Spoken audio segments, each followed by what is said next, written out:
Okay, so we've got some breaking news coming out of Washington, D.C.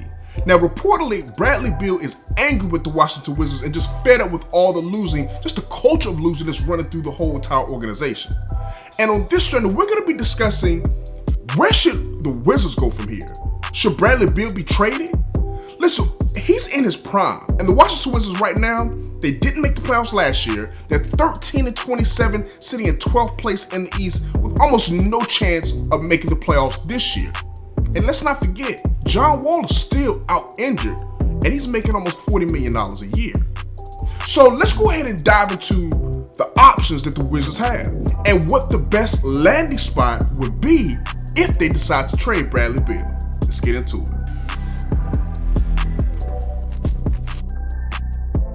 Welcome back to Journey of a Ballaholic, the best talk show for basketball addicts. I'm your host, General Hannibal X. Now, in this journey, we're going to be talking about Bradley Beal and the Washington Wizards. Let's face the facts. They've come to a crossroads. Now, a couple of months ago, I did a video talking about the two teams that were headed in the wrong direction. If you didn't get a chance to check that video out, click the card up top.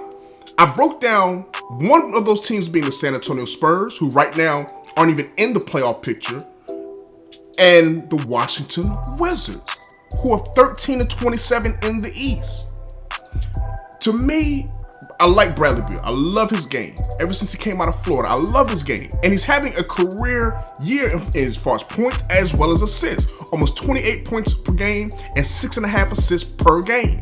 So his talent is not a question here. Right? Let's not get it twisted. His talent is not the issue. The issue for the Washington Wizards is you've got one player who's making almost $40 million a season who's injured. He has an untradeable contract.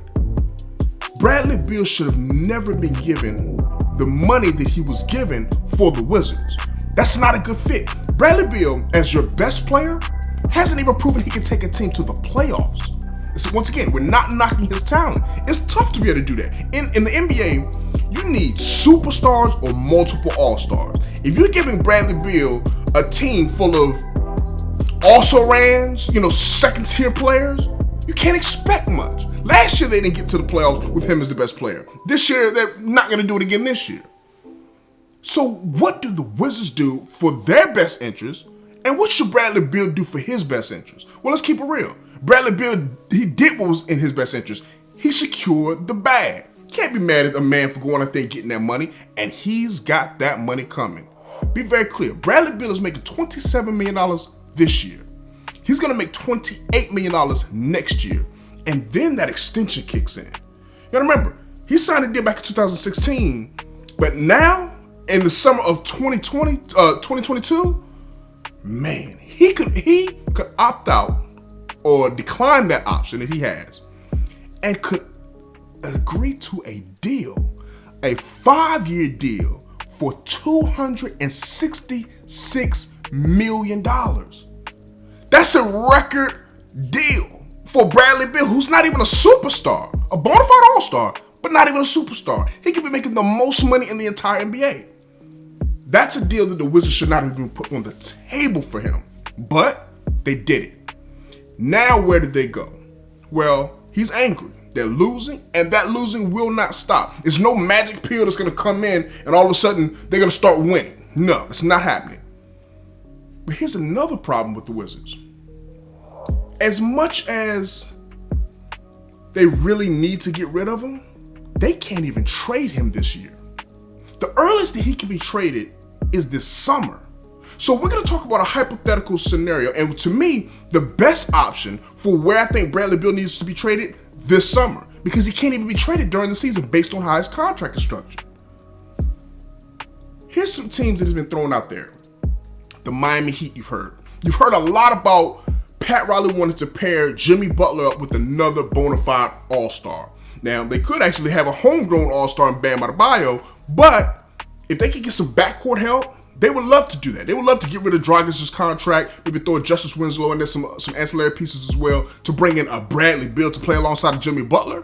Oh, that's an elite top 3-4 squad for sure. That's a team that's going to be challenging to get to the Eastern Conference Finals. It's not going to happen this year. But should the Miami Heat do that next year? For their best interest, yes. For the Wizards, I don't think that's the best deal.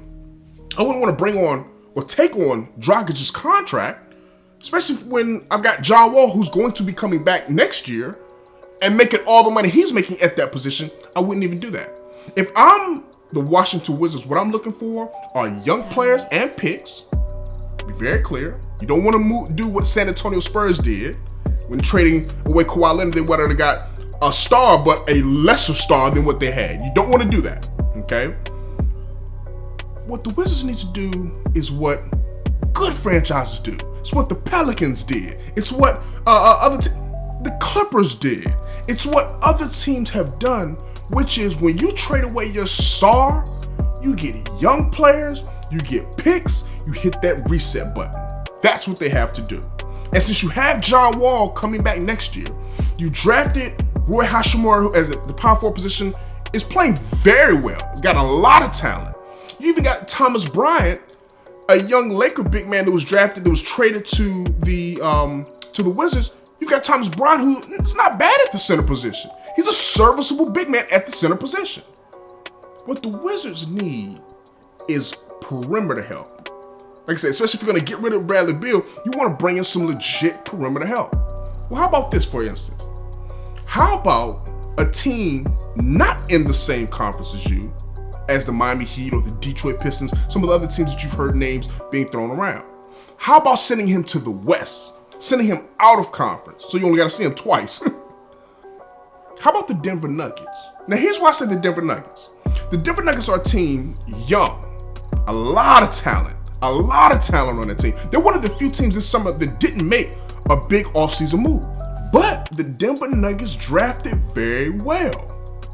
Gotta remember, they drafted Bobo, who we haven't even really seen yet. Imagine when Bobo and the talent that he has, you put that with this young Denver team. Denver was the second seed last year. They came up a little short and didn't make the conference finals, losing to Portland. But they brought it all back. Brought Paul Millsap back on a $30 million one-year deal. They got Barton. They got the young backcourt, Murray and Harris. Right. But how about this? They're still sitting in that second seed. Probably going to do the same thing they did last year. Win the first round, lose in the second round. What you don't want to do is waste the years of Jokic. Listen, Joker is a legitimate big man. He's not a superstar. Not a superstar yet, but he's a bona fide all-star. He's going to be an all-star again this year. He should be an all-NBA player. He's one of the top 2 centers in the entire NBA, right? But if you're going to win in the West, if you're going to win in the NBA period, you need a bona fide superstar or multiple all-stars. Millsap was an all-star, but he's not that anymore. Murray, the talent is there. I don't think he'll ever reach that all-star talent level, right? But I love his talent. So what I think that the Denver Nuggets should give up, they should look at trying to put a package together of Gary Harris and young Michael Porter Jr. Michael Porter Jr. in just limited minutes has played very well, giving like 7 points a game, 3 rebounds, but very efficient. Like 50% from the field, 40% from the 3. He's balling. I mean, he's having some really good impact coming off the bench. Imagine if the Denver Nuggets paired Michael Porter Jr., let's say Gary Harris, you throw in some extras, cap fillers or whatnot, you throw in some draft picks, and bring in Bradley Beal. Now you've got a starting lineup for the Denver Nuggets of Jamal Murray at the 1, Bradley Beal, Barton, Millsap, the Joker.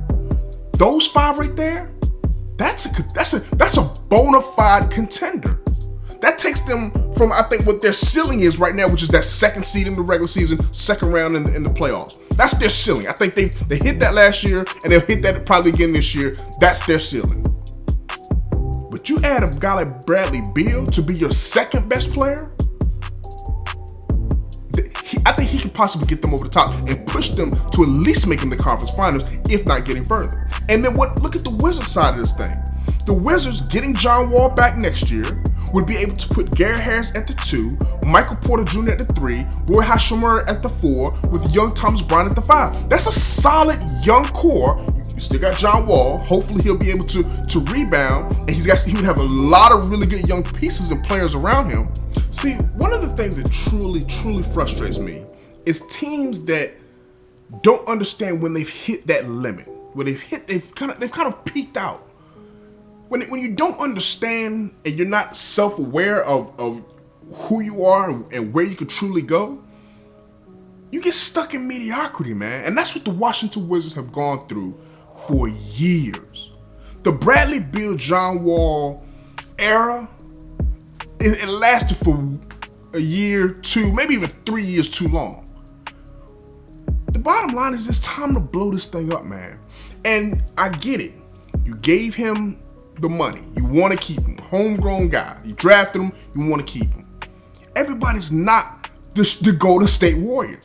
It doesn't happen where you draft multiple guys, you keep those guys, and they turn into a championship team. That doesn't happen for everybody. It's just the reality of it. Steph Curry, Klay Thompson, Draymond Green, that's just a special trio of young players that were the right pieces for each other's games. Bradley Beal and John Wall and Otto Porter, who's already gone, just weren't the right pieces. So now you got rid of Otto Porter. Bradley Beal is the really, truly only tradable asset that you have. It's time to cut him. Once again, contractually, they being the Washington Wizards cannot trade Bradley Beal this summer. So all the rumors that you're gonna hear, all of the the fake trade, the NBA trade machine, all of that, it's just noise. It's noise. Bobby Marks went on record weeks ago and put it in writing as to why the Washington Wizards cannot even trade Bradley Beal this season. This summer's a different story. And that's when the Wizards need to go ahead, cut their losses, understand it's time to move on. Bradley Beal is fed up with losing, and they're not going to buy him out, right? So he's going to have to suck it up. This is what you signed up for. You're getting paid very well.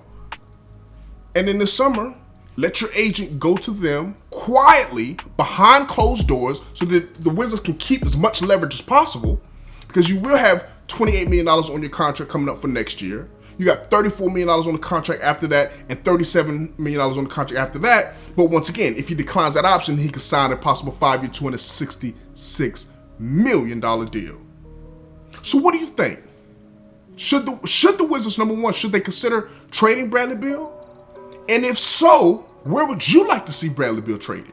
Go down to the comment section below and let me know. As always, I appreciate you for taking a look at this video. Please consider subscribing to the channel, hit that like button, and tap that notification bell so that you can stay updated with the journey of a Ballaholic.